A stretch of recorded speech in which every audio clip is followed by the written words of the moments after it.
Bonjour et bienvenue dans ce quatrième module de Prog 2 et on va parler des caractères et des strings. Donc c'est un module assez gros, peut-être j'aurais été mieux de le diviser en deux parties, mais là bon ça donne que celui-là il y a juste une partie, donc certains modules subséquents vont être divisés en deux parties parce que je trouve que ça fait trop long. Donc on va commencer. Alors, encore une fois, c'est un PowerPoint, disons, théorique. Donc, il y a des choses à faire en même temps, mais ça reste quelque chose d'un peu théorique. Donc, on passe des connaissances et certaines techniques, bien entendu. Donc, l'idée, c'est de faire ce qui est à faire. Après ça, à la toute fin, vous remettez le PowerPoint avec votre auto-évaluation. Donc, je tiens à remercier Mathieu Boutillier, qui participe, disons, à la révision puis à apporter plusieurs remarques constructives au document. Donc, merci beaucoup, Mathieu. Introduction. Donc, les strings sont à la base de la communication et du stockage des données dans le monde de l'informatique. Donc, les caractères sont les éléments constitutifs des strings. Le concept est simple en apparence, mais il y a certaines subtilités, comme on va le voir dans ce document. Donc, comme je viens de le dire ici, c'est plus long que j'aurais voulu, mais à travers les années, j'ai remarqué que les étudiants ont d'importantes lacunes dans le domaine de la gestion des caractères et des strings, alors que c'est quelque chose qui est tellement important. Donc, j'espère que on va, avec ce document-là, combler un peu là, ce manque-là. Donc, bon apprentissage. Dans ce document-là, petit avertissement aussi, on va étudier spécifiquement les strings tels que définis en C#, .NET. Donc, mais cependant, bon nombre de concepts que vous allez voir ici vont être transférables ou applicables dans d'autres langages, comme le Java, le JavaScript, le Python, etc. Donc, les strings, on retrouve ça dans pratiquement tous les langages de programmation. Donc, le plan. La partie 1, on va parler un peu de LinkPad, en fait, qui va être un outil qui va nous aider à créer des petits programmes en remplacement de C# interactif. Donc, on va faire aussi du C# interactif, mais on va faire du LinkPad. Donc, LinkPad permet de faire des programmes un petit peu plus sophistiqués que C# interactif, puis permet d'éditer les programmes, ce qui est très intéressant. Après ça, on va voir spécifiquement les caractères. On va voir la classe ou la struct char, qui possède des méthodes, des choses comme ça. Après ça, on va voir les strings. On va voir l'égalité de strings. On va voir comment comparer des strings.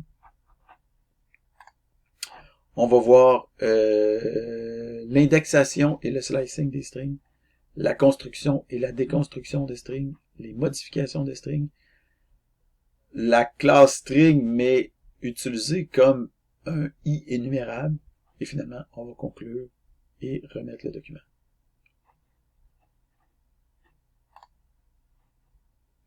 Donc, sans plus attendre, LinkPad.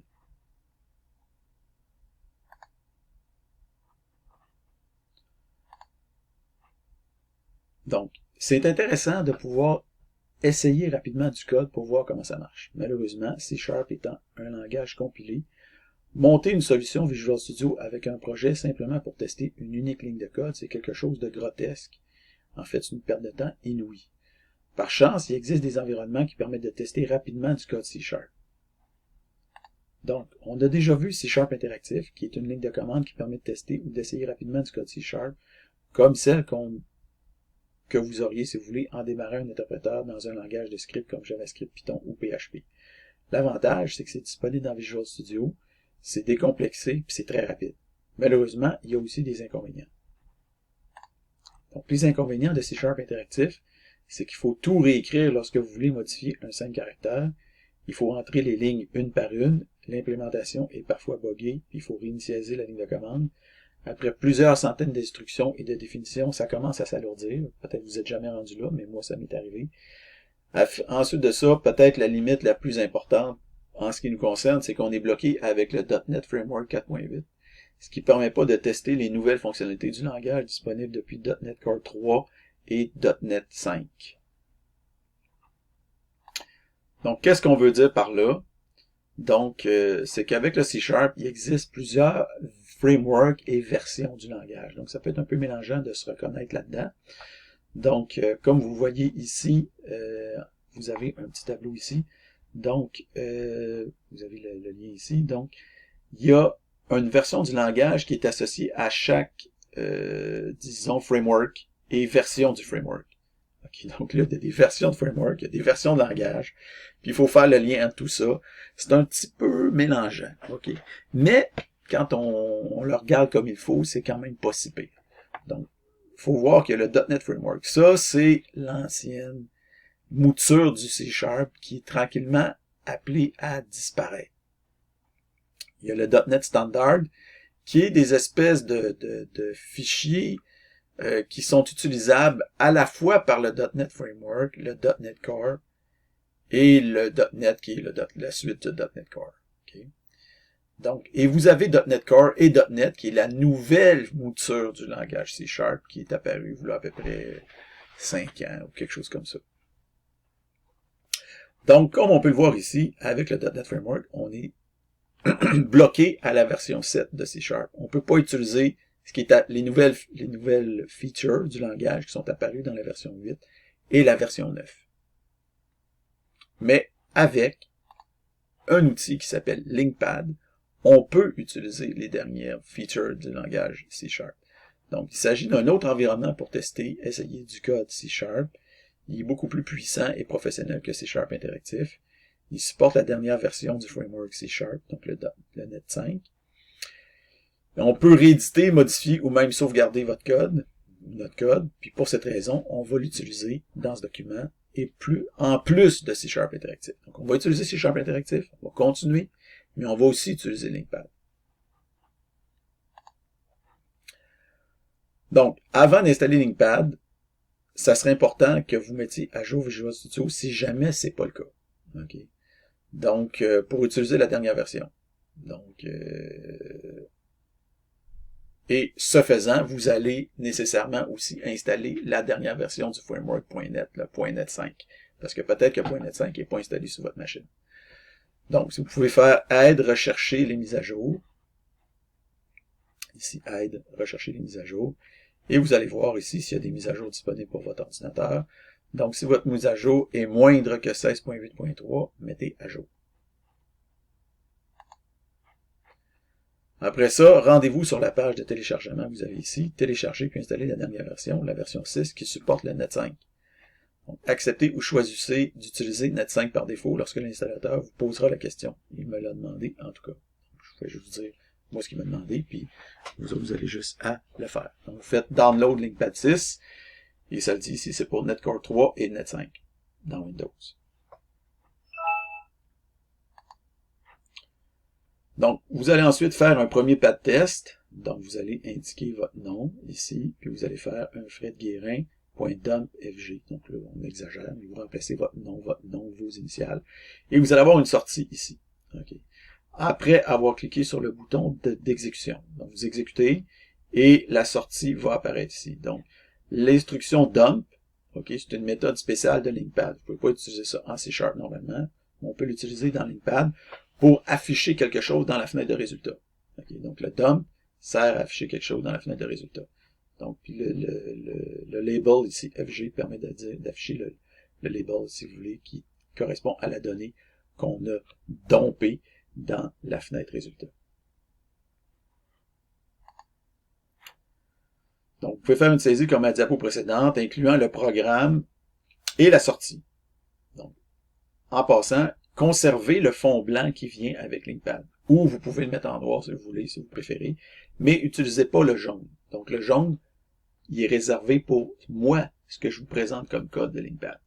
Donc, vous utilisez le fond blanc ou le fond noir. OK? Donc, au besoin aussi, agrandissez la taille de la police de la zone de programme et ou de la zone de sortie. Okay, vous pouvez faire CTRL+ avec la clé à molette pour agrandir la taille en question. Donc, pour être adéquate, une saisie doit avoir une bonne résolution. Donc, au besoin, réduisez la hauteur de la zone de programme en déplaçant vers le haut la ligne de partage avec la zone de résultat. Donc, pour être adéquate, toujours, une saisie doit respecter la taille attendue des caractères. Si votre saisie prend trop d'espace vide, vous allez devoir réduire la taille pour fitter dans le PowerPoint. Donc, je vais vous montrer peut-être En fait, je vais faire une petite pause ici. Donc, je reprends ici avec l'exemple dans Linkpad. Donc, on a ici mon nom, etc. Évidemment, quand on exécute ça, on le voit ici qui s'affiche. Mais, peut-être que pour vos saisies, ça, c'est un peu trop petit. OK? Puis moi-même, là, pour mes yeux, j'aime pas trop ça. Donc, idéalement, ce que vous allez faire, vous allez rapprocher ici la sortie du code lui-même. Après ça, vous allez utiliser la molette avec CTRL pour augmenter la grosseur de la sortie. Donc là, comme ça, vous auriez une sortie intéressante que vous pourriez faire à partir de là. Ensuite de ça, une autre possibilité que vous avez, c'est que vous pouvez, plutôt que la sortie apparaisse en dessous du code, vous pouvez faire apparaître la sortie à droite du code. Donc si vous cliquez ici, vous faites Arrange Panel Vertically. Okay. Donc là, vous allez avoir la sortie ici qui va apparaître de ce côté-là. Donc ça va vous permettre de faire une saisie qui va prendre le code côte à côte avec la sortie. Okay. Donc vous pouvez retourner en dessous comme ça ensuite.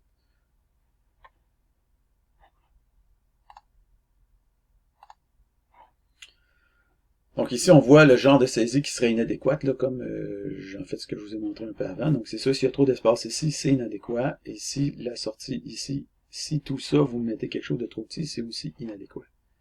Donc, pour configurer, vous pouvez aller dans Menu Éditer, Préférences. Vous allez avoir le thème. Vous pouvez prendre un thème comme par exemple le Windows qui va être blanc ou le Dark qui va être foncé. Et le background, en fait, vous conservez celui du thème. C'est juste pour vous dire, prenez pas un background custom. Donc moi j'ai pris un background jaune, mais c'est vraiment pour montrer le code qui provient de mes exemples. Mais pour votre code, c'est le background blanc ou noir. Et aussi afficher les numéros de ligne ici, Show Line Numbers in Editor. C'est ça. Donc, le reste, ça me semble correct comme ça. Donc, vous allez faire maintenant votre saisie de votre premier pas de test, qui va être en fait l'équivalent de ce que vous avez ici. Donc, vous faites la saisie ici, mais avec votre nom à la place et vos initiales. Ensuite de ça, on peut aussi arranger verticalement, comme je vous ai montré dans la petite démo tantôt. Donc, vous allez avoir à ce moment-là la sortie qui va s'afficher à côté du code. Et vous allez faire votre saisie, encore une fois. Donc, en résumé, Linkpad est un environnement de programmation puissant pour tester et essayer des bouts de code rapidement en C#, plus particulièrement pour effectuer des requêtes sur les données, et par exemple sur des bases de données, dans un dialecte de C# qui est appelé Link ou LINQ, qu'on va peut-être voir d'ici la fin de la session si le temps le permet. Donc Linkpad permet d'utiliser la dernière mouture du langage C# qui est du framework .NET, qui est le Net 5, qui est ce qu'on va utiliser dans ce cours-ci. Okay. Et en remplacement de C# Interactive, qui est malheureusement bloqué au .NET Framework 4.8. Alors voilà.